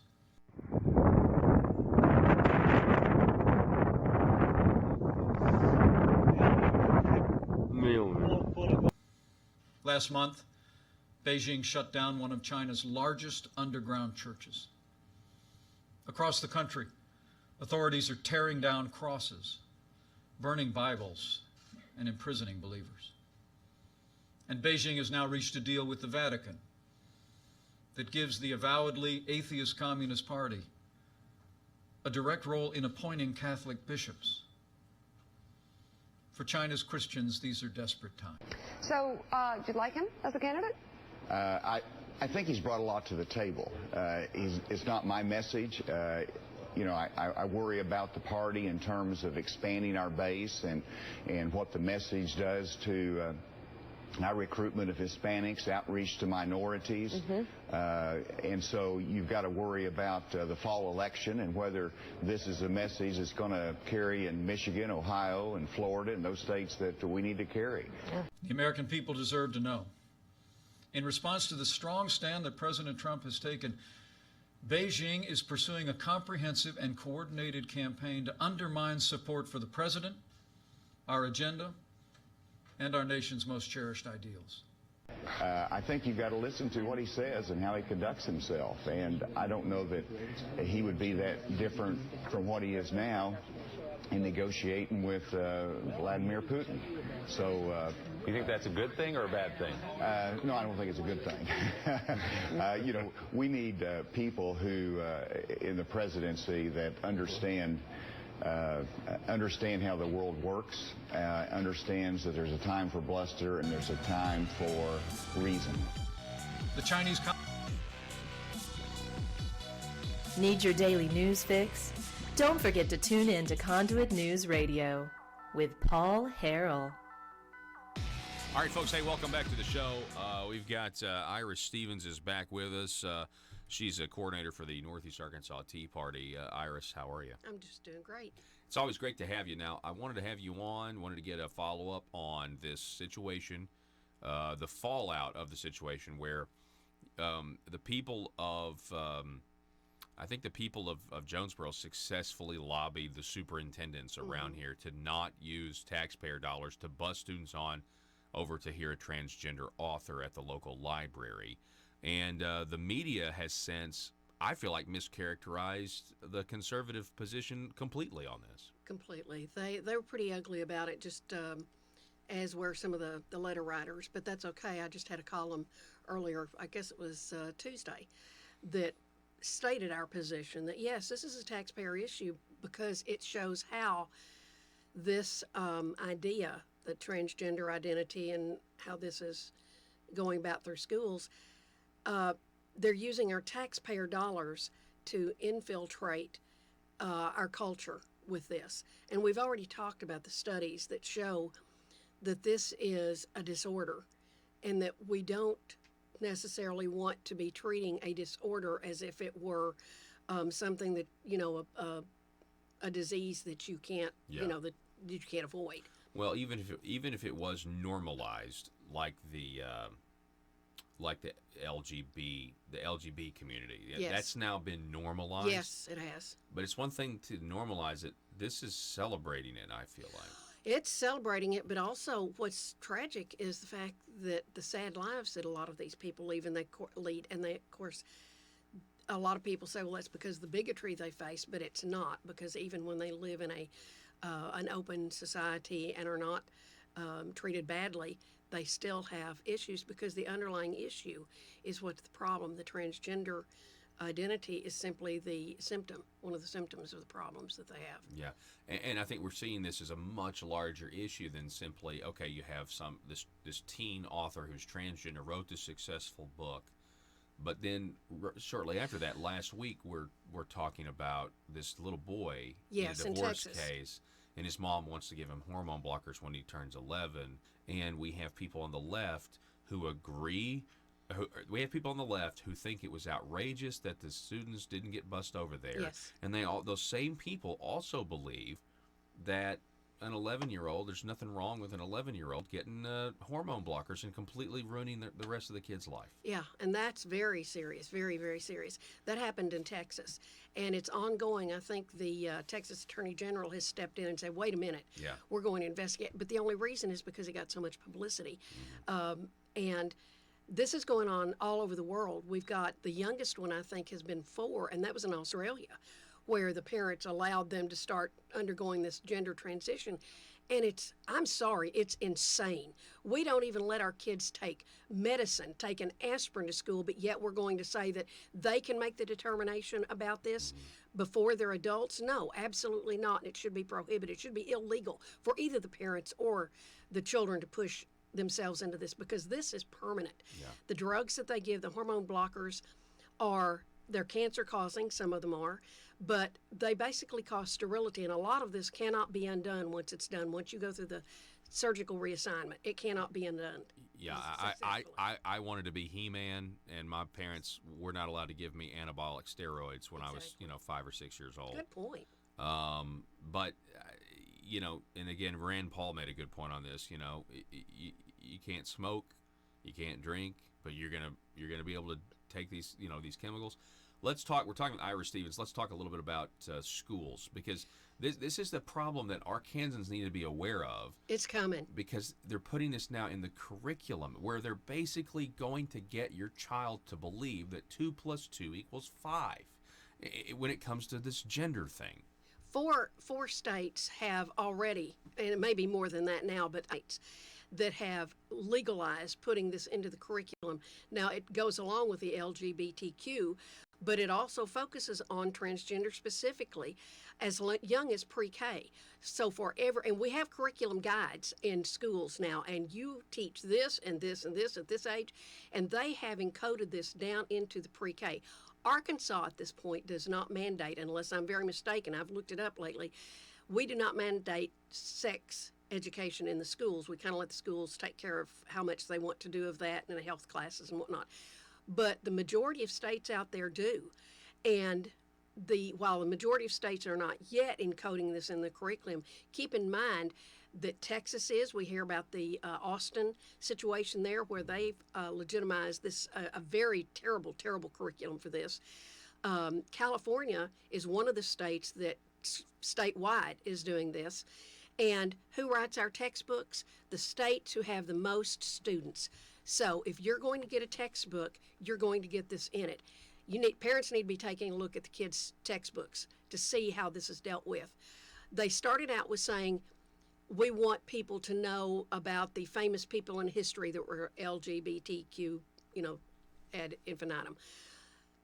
It's morphed into that, and it always does. That's what is unfortunate. It will start at point A, and it always morphs into way more than what most parents ever considered helpful. Yeah, and back to the younger boy, or any of these kids who are 5, 6, 7, 8, 9. A lot of them don't even know what sex is yet. No, and they don't even care what about that yet. And so it's like we're the ones, generally, we're the ones obsessed with sex, and we're putting it on now. And could it get worse? I mean, if we're gonna, this is what I think, and this is gonna be controversial, but I'm sorry. If you're gonna normalize and celebrate this idea that if somebody thinks that they're a man trapped in a boy's body, first of all, I have great empathy for that. Like I would, if that's what you truly believe, that's got to be a terrible existence. And that's why I think so many people thought it was a psychological disorder.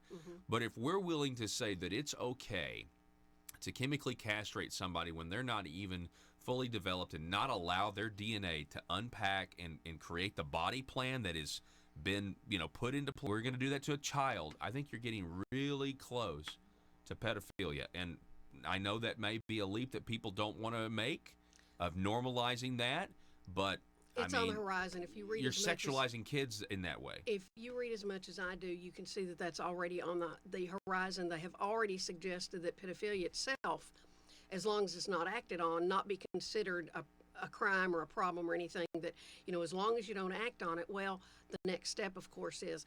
But this is already in the works when you read it.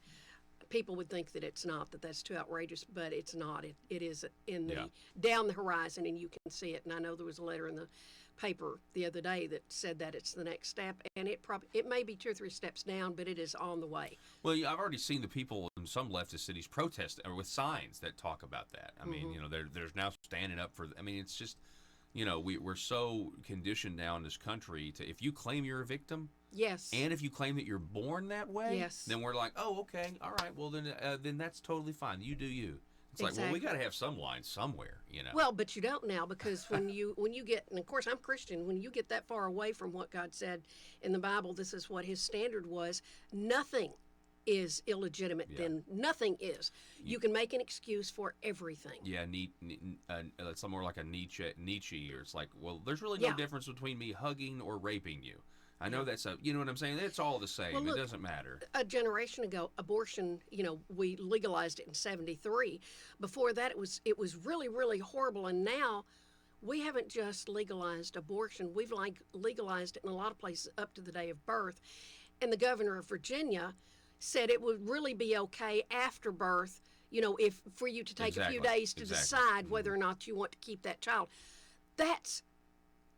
I can't even use a word that describes that. Yeah. It's unimaginable where we've gone. And all people have to do is to look at that issue, look at where a generation ago, homosexuals, it was considered a disorder. They, hadn't taken it out of the DSM yet. And now it's not considered disorder. It's considered perfectly normal and happy and legitimate, except for those of us who are Christians who say, wait a minute, God said something else. But He also said other things about other sexual practices. That's not the only one. Correct. So you have to be consistent. Right. Well, and so, so back to this used to be considered, until very recently, the idea of being trans and wanting to go through the surgery and all of that was considered. It was a disorder. It was called gender identity disorder. It had been in the DSM. That's the Diagnostic and Statistical Manual for the American Psychological Association. It has gradually been removed, just as homosexuality was removed, and then considered just an alternate and a gender dysphoria now, because we have a difference between how we see ourselves and what our biology is. But there was a man who used to do these surgeries. Dr. Paul McHugh, who was the lead psychiatrist at the Johns Hopkins, dealt with this issue for years. Johns Hopkins, and he had done the sexual reassignments, but he had done enough study and enough dealing with these to realize these transgender surgeries did not have the effect that he was hoping they would. It did not solve the problem. So several years ago, and I don't remember exactly what the year was, he said, we need to stop this. So Johns Hopkins quit. Well, within the last 2 years now, transgender has become so politically correct that Johns Hopkins has picked up and started doing the surgery, even though we have excellent studies that show that as a rule, the surgery does not alleviate the problems that transgender identity has, these people have. And they have basically excoriated Dr. McHugh. You can't even mention him when you are doing writings about this, because the whole left side comes out and says, he's a hater, he was a doctor who dealt with these people. And he has no problem with them personally. He says this is not an effective treatment. So you can't even make the slightest comment that's negative about this condition, the group of people or anything without the people coming out of the woodwork and claiming that you're a bigot, you're a hater, you're an awful person. Just look at the letters that were written in response to Joyce Cooks, who made a factual letter. Yeah, and so that's what's disturbing me is on this issue, even in our local community, like here in Jonesboro or across the state of Arkansas, which is considered to be, socially at least, a very, conservative state. But we have people in the press and the media that are so worried about being called a bigot. I think they have completely embraced this as a legitimate lifestyle. We've got to surrender. We lost the LGB argument, and this is just we've got to just step back. And it's like, well, hang on a second. I don't think there's anything bigoted about what we're talking about. Not the factual. There's even some gay and lesbian individuals who are like, we should have never allowed the trans community to partner with us because it's not even the same thing anymore. Exactly. They didn't, years ago, they did not want to be a part of that. And then they went through this where we're going to gather everybody to be part of a collective. But I've just read a couple of articles fairly recently where the lesbian and gay community is saying this is not the same thing and we need to reconsider this being part of what we are. So that's, but I wasn't even talking necessarily about the media. The media has made it pretty clear how they feel, but we had 6 letters supporting the total opposite of what we had said and what Ms. Cook had said, and basically what I said in my column the other day, who were defending the author, and nobody was attacking the author. Well, there may have been, but it was not meant to be attacking the author. It was meant to be cautioning about what the author represents and we want to do. Because there have been some new studies. I've got one here. I can't, I don't want to read it, but it talks about 87% of students who had gotten into the literature, the online, the friends, media, and all of that were far more apt to claim that they were transgender than the regular people. So the more you expose these kids to this, the more apt you are to have kids say, that's me. Well, some of the letter writers would say, well, that's appropriate. They're finding themselves. No, it's not, because true transgender, as a rule, happens much earlier than that, and you just don't start out at 15 and go online and see all your friends and all this kind of stuff, and this is the latest popular craze, and then decide that that's what you are. But of course, it would result in life-changing decisions. Well, and it's really set up for a teenage conversion, if you will, because when I was a teenager, I thought that anything bad that would happen to me, it was happening to me for the first time, and no one else had ever experienced it. That's just how you are as you're a young person. History begins the day you were born. Right, exactly. So no one has ever experienced this level of pain or this level of hurt or this level of anger or whatever. Well, with the LGBTQ movement, there's an unlimited amount of potential genders. Exactly. Well, Facebook recognizes 52 genders. Right, but if you actually listen to some of these folks, they say it's an unlimited. Is that correct? Like unlimited amount of genders. So it's actually perfect for these teenagers who will actually be able to say, well, here's a movement that actually claims scientifically, which is totally bogus science, that I'm so unique that I was created and I am this gender and this sex and this non-binary or whatever, and so it could be very tempting for young minds. Yeah, exactly. And then when you start thinking this is not something that you just adopt and read the books and goth movement and some things like that, punk movement, this is something that to be fully part of, you have chemical hormones that are castration. You also go through, if you go the whole 9 yards, you have gender reassignment surgery, which is not very well undone. It makes a permanent change for people, teenagers who I've taught for years, who are going through probably the most tumultuous period of their lives anyway. It's just not, it's very frightening for parents. And that's why I think people need to know about this. You need to know what's going on there. People have been broadsided by their kids coming in and saying, I am transgender. I was born, this, but I'm not really that. And parents who are not aware of what's going on, or grandparents, or any, teachers or whatever, are just broadsided if they're not familiar with what's going on out there. Yeah. So definitely, I think this is an effort. For those of you just joining us, if you don't know, this is an effort to be left of bang. I mean, it was kind of already here. The issue's already here, but it's going to get worse. If it's in Texas, it's going to be here in Arkansas. Yeah. And so from a state standpoint, I think we definitely need to have legislation that says it's illegal for parents to give their kids hormone blockers before they're 18. Oh, I think so. Absolutely. If we can't let kids smoke or vape before they're 18, how dare we even consider doing something that's permanent to them for something that has got legitimate studies showing the danger. Absolutely. Well, Iris, I really appreciate it. You have anything else to add? No, except that we are very thankful to the superintendents who stepped up and said this is not going to happen. Most of them didn't have a clue. Superintendents are above here, teachers are down here. They don't, commonly interact that much, and so we just appreciate that they didn't. And it also educated everybody in this community about what was going on and why people do need to be looking at what's going on in the schools. Look what's going on, in the library. Look what's going on that your kids are being exposed to. Yeah. I think it was a very excellent educational. I agree, situation.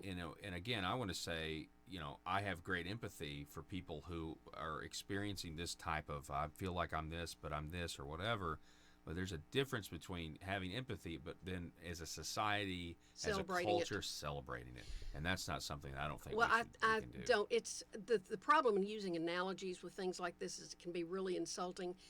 But to me, it looks an awfully lot like when you have somebody come in who's convinced he's Napoleon, and we don't give him the keys to France. Right. But I'm sorry, to me the analogy is pretty close, is that we have people who are for years thought they were one thing or thought they were another person, and we try to deal with them gently and say, no, this is not so. Yeah, and deal with the underlying problem. Yes. Yeah. We don't give them a hat and exactly and participate in the delusion. Ira Stevens, thank you so much. Appreciate it. Thank you. Folks, we're going to take a break. Going to be back here with your meme of the day. Also tell you, today's Halloween Day. We'll tell you what that is next.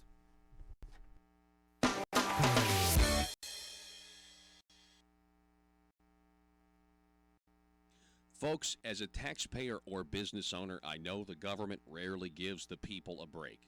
Big government politicians seem to always want more money from us, taxpayers.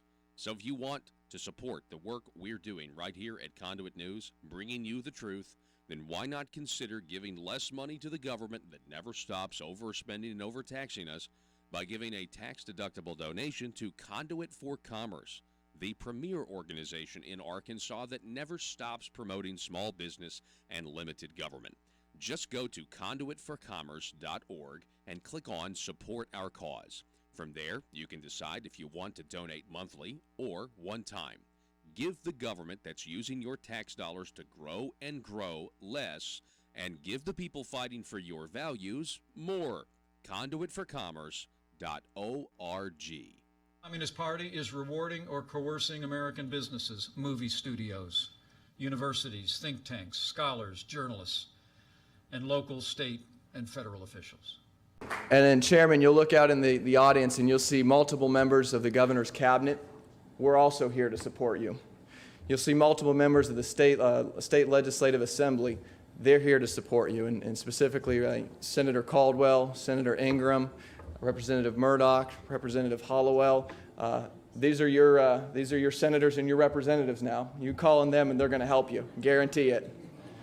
And Senator English, I saw you out there too. Thank you for being here as well. As we speak, Beijing is employing a whole-of-government approach, using political, economic, and military tools as well as propaganda to advance its influence and benefit its interests in the United States.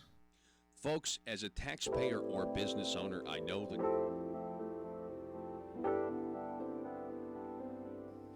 money, power, prestige, essence,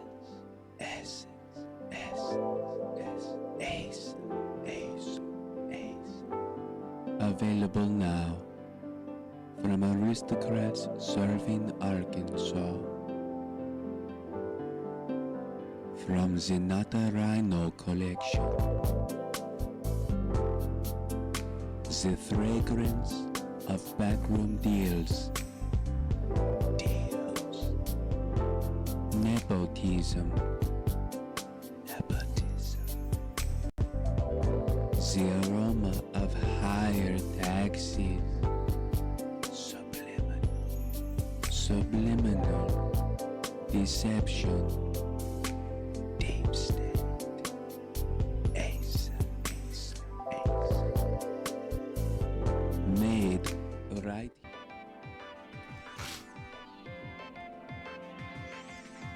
Whoops. Conduit News Radio with Paul Harrell is building a liberty machine. Find out more at conduitnews.com. Nothing like clearing your sinuses in the middle of the microphone. What is Reformation Day? Today, many of you may be celebrating Halloween.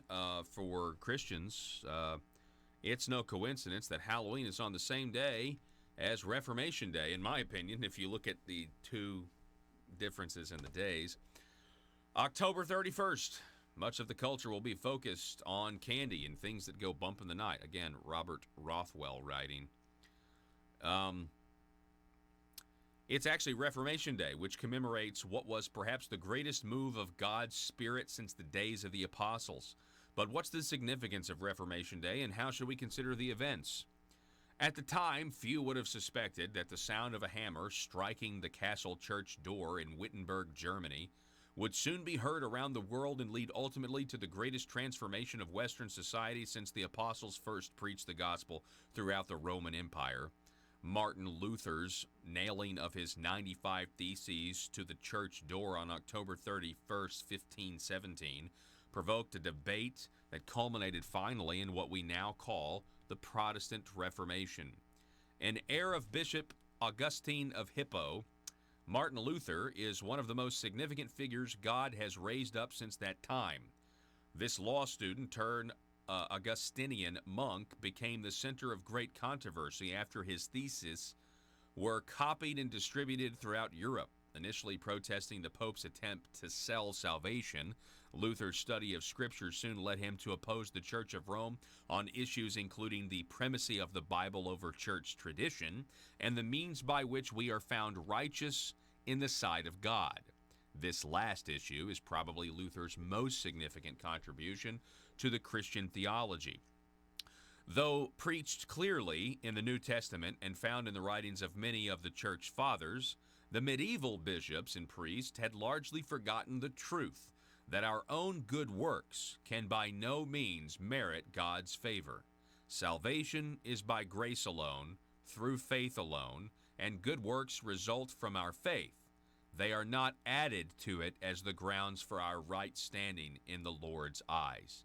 Justification, God's declaration that we are not guilty, forgiven of sin, and righteous in His sight, comes because through our faith alone, the Father imputes or reckons to our account the perfect righteousness of Christ, who, by the way, I will add, died the death that we all justly deserve. Martin Luther's rediscovery of this truth led to a whole host of other church and societal reforms, and much of what we take for granted in the West would have likely been impossible had he never graced the scene. Luther's translation of the Bible into German put the Word of God in the hands of the people, and today Scripture is available in the vernacular language of many countries, enabling lay people to study it with profit. He reformed the Latin Mass by putting the liturgy in the common tongue so that non-scholars could hear and understand the preached Word of God and worship the Lord with clarity. Luther lifted the unbiblical ban on marriage for the clergy, and by his own teaching and example radically transformed the institution itself.